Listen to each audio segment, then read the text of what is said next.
Yo, Chicago, if you ain't up on the morning riot. Full studio in here today. Of course, our girl Keke Palmer. She's carried over. She won't leave. We can't get her out the studio. And my man, one of the stars of the movie Think Like a Man in theaters next week on the 20th. And Tony, the first comic to ever move 20 kilos cross state. That's right. And side note, he's just freaking hilarious and adorable. My man Kevin Hart is in the building. What's up, Kev? Yeah, What's going on with you, pimp? Move What that up with weight, you? baby. No.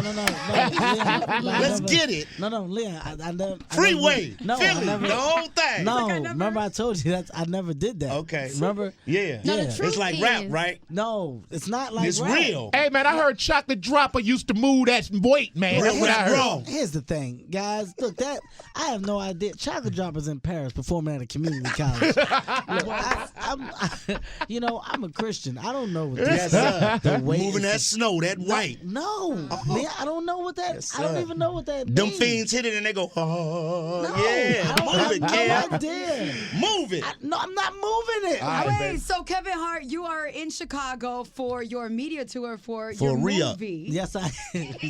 Think Like a Man, the book that was written by Steve Harvey, Act Yes, Like a sir. Lady, Think Like a Man. We got Taraji P. Henson in the movie, Terrence J. Who was Yes, the sir. I want to know who was the wildest person on the set while the filming was going on. Oh, that's probably me, man. I'm about to say the you. silly guy. I'm the prankster, so I'm the guy messing with people, taking people car keys. Dude, I'm dead serious. That's my ongoing prank. I wait till it's time to go and take somebody the keys and let And everybody just watch leave. their ass walk around the lot like. Yeah. Kevin, Just I've watch read them the look. book. Is it like exactly like the book, or did they add some things or change some things? Well, what we did was we had to make a movie that was unique. So rather than doing a romantic comedy where you're dealing with the same things you've seen before, which is an Right. emotional movie, which is kind of like a chick flick, we wanted to make it appeal to men. So what we did was flip it to where we could tell a story from a male point of view. So for the first time, women get to see men lie. You get to see a sneak. You get to see. It's not the why first they time we get to connive. see that, Well, but no, yeah. I'm saying in a movie. You've never seen it in a movie. You've never ever seen it in a movie. So It's for always us right alluded now- to yeah, that they exactly. did it, It's right. always something that commercializes it, but you get to see it be real, and you get to see what women do and what the consequences are, and how men react to the consequences. Talk It's a smart about film. your character you played and what's his role in the I movie. play myself, man. Basically. I play a guy named Sad who's divorced. He's going through a divorce, trying times, so I'm anti-relationship. I want the company of my friends, and when they can't be around, I feel like everybody's turning their back on me. and it's funny in the trailer that you're hitting on Terrence J's mom, I believe. That was true. I Yes. really would hit on his mom in real life. His mom is amazing. His mom looks Hilarious. amazing in real life. Hey, man, the other day I saw you doing an interview. You was talking about your kids, man. You were freaking hilarious. And I just wanted to babies. ask you about that. You're so busy now. You're doing your thing. You're in movies. You're going all over the country, stand-up tours and things of that nature. How hard is it to balance being a father and doing that? I heard you took your Right. son out to a track meet that your daughter had, and he wanted to run, and you was like, he's the most unathletic kid. My son ain't got it. My son ain't got it He yet. don't get it. He ain't got it yet. Them feet ain't they ain't where they supposed to be. He's still running on his. He's still running flat foot. He And don't know how about the old is balls he? of his feet. 4. If you're a good parent, it's not hard.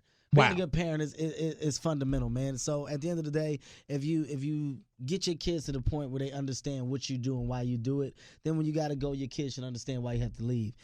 Is it hard sometimes? Yeah, of course. I'm going a lot. I'm on the road. But I try to manage my schedule to where I can dedicate those Mondays through Wednesdays to my kids, and nothing Wow. else trumps that regardless. Now, if I have to be gone, then you gotta improvise. You got to bring your kids to you sometimes. Hey, man, on your tour, you got a nice little crew of cats with you, man. How did you come about putting all them cats together? And when do you all get a chance to rest from doing these tours, these movie press junkets, and moving this work? How do you get a chance to rest, Kevin? Well, here's the scary part, man. I don't want to rest, and I don't move work. He heard that. You tried to throw it in there. He heard it. I don't want to rest. I mean, look, you got to understand when it's going great, it can get better. So the moment that you sit back and you relax and you take a moment to chill, that's the moment that things can change and somebody else is up, and before you know it, somebody else has a spot Absolutely. that you took. Wow. So for us, we go out year round, but the way I do it is after we go theaters or arena tour, we'll take off and go down to comedy clubs and rebuild the new hour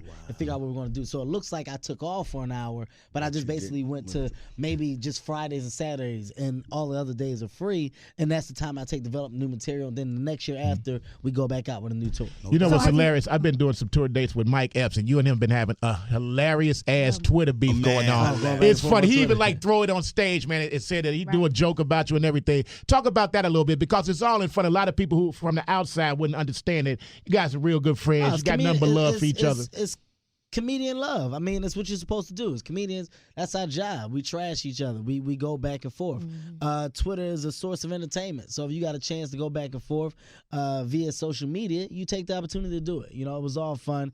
It's all love. We went back and forth for, I think, 3 days straight. It was hilarious. And, you know, like I said, I know Mike was on stage talking trash, and I slang my shots at him, but it's all love. I did it with D-Ray. I did it with Mike. I did it with the Wayans. I've done it with everybody. You know, that's what I do. I'll attack you at 3 a.m. We're talking to Kevin Hart. He's a star of Think Like a Man, one of the many, many stars that are on that movie. But, you know, you're hilarious. You're always like that. Are you like that in real life at all times, like the way that your character is at all times when we see you on films? What you see is what you get. I mean, until they asked me to do 300 or Braveheart. That was going to be my Sparta. of the question was going to be, have you ever wanted to do a role that took you out of comedy, like a different challenge? I mean, it'll come when it's supposed to come. Right now, I'm funny. I'm enjoying being funny. Once you step out that lane, you go out there and get your head thrown. Ain't nobody asking Gucci Mane to do an opera. You know what I'm saying? Hey, Keke Palmer got a question real quick for you, bro. I'm just saying no. Well, I was just doing my research and I found out that Laughing My Pain grossed over $7 million.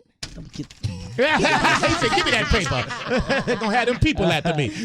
Laughing My Pain. That's my that there is my baby. That's the first project that I decided to do independently. So because the tour was so successful, rather than going to a studio for promotion or distribution, I put up I think it was like $750,000 to make $7 million independently, and we did like 7.7. We did close to 8 million. I'm actually shocked by that because I thought it was terrible. No. Damn, she gonna come at you. All right, go ahead, Kevin. Kevin's like, I'll get him a second. I let her get him out. Hey, real get quick. him out. She thinks it's all fun. I forget. Then, Hey, I want to get real serious for just a second. Of course, we were talking about it this morning. My man George Zimmerman was arrested for the murder.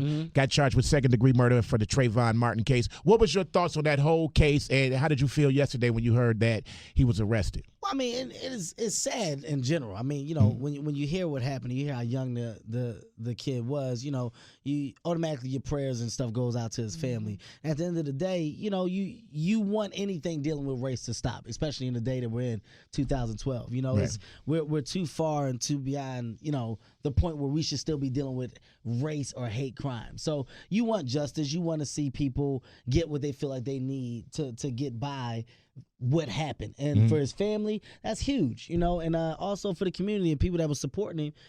You see how big social media is. That's one thing that Trayvon Martin should have showed people. Like, social media is what honestly brought Zimmerman in. It wasn't necessarily the cops going after him and trying to find out what it was. It was the fact that people wouldn't shut up about it. People wanted to see some kind of something where they could say, hey, we need to know what the consequences are for this happening. And that literally was done through trending topics, through celebrities voicing their opinions and saying how they feel, and all that. radio. Like, literally, it's social media. And that they said, okay, look, we have to do something because it's at the point now in the society where we can't ignore things like this anymore because it can become bigger than we want it to be and blow up in our face. We're talking to my man Kevin Hart, one of the stars of this movie's called Think Like a Man, from the book Act Like a Lady, Think Like a Man by Steve Harvey. What's next for you, man? What can we expect on the horizon from Kevin Hart? I know everybody's going out next week on the 20th to see this film, but what's next for you, Kevin Hart? Next for me, Chocolate Dropper album. What's up? After the 20th, which is when Think Like a Man comes out.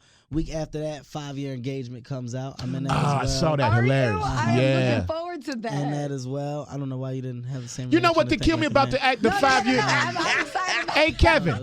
You know what killed me about the 5-year engagement? It's white folks in the movie. You know, that's a black phenomenon, being engaged for 5 years. That's us. It's actually funny though. It's hilarious. It's a good approach to the premise of being engaged for 5 years. Yeah, you seem to get good movie scripts. Everybody's coming after Kevin Hart. That just started. You know, I got my share of pots in the pans. You know, I done did. I actually have a question. Still get residuals on them though. No, I ain't complaining. So how do you get your comedy shows together? Like, how do I get them together? Yeah, like, how does that come about? I always wondered that. I literally do stuff. Like, I travel. I go around people and observe. I gotta experience things. I gotta see stuff. I have to have things to talk about. And then you turn it into a story. Turn it into jokes. You got Boogie too. It's right there. I see it. It's my nose ring. No, that's a boogie. It's not a boogie. Is that a boogie? He's trying to play me. I'm not trying to play. Is that a boogie? No, it's a nose ring. It's clear, He's intimidating you guys because he sees that I'm funny. Well, and when I asked that, so why when don't I you tell her to asked that turn it question, around? when I asked that question, he If it's your realized that nose I'm ring- taking his spot. No, That's what he I realized. didn't say that I'm gonna be a comedian. No, if it's a nose Right, ring, I just right. want you to. I didn't know it was a nose ring. Yeah. It's a I shiny thought it was really booger. a boogie. Kev, though, my happened, man hit you me know, and said when you people get him for start- 20. Leon, I don't sell drugs. he Why do you doing? think I sell? I'm not moving. Wait. I mean, you be Leon. wearing Louis Vuitton, you be you be G'd up That's on the nothing to fashion do with- side, I'm man. doing You well. getting that bread, boy. That don't mean I'm Amen, baby. moving He drugs. said I'm doing well. Hey, That man. mean I'm You blessed. baking Look. them pies, son. Hey, I'm not let's. baking no pies. Philly, Leon. man, you from Philly, and that's the whole. I listen to rap, man, and most of the You saying everybody in Philly move weight? Yo, Meek Mill, Freeway, they They got don't move money. weight. They my friends. They don't sell drugs. They your friends. They selling that thing. Yo, weekdays starting at 5 a.m. only on GCI.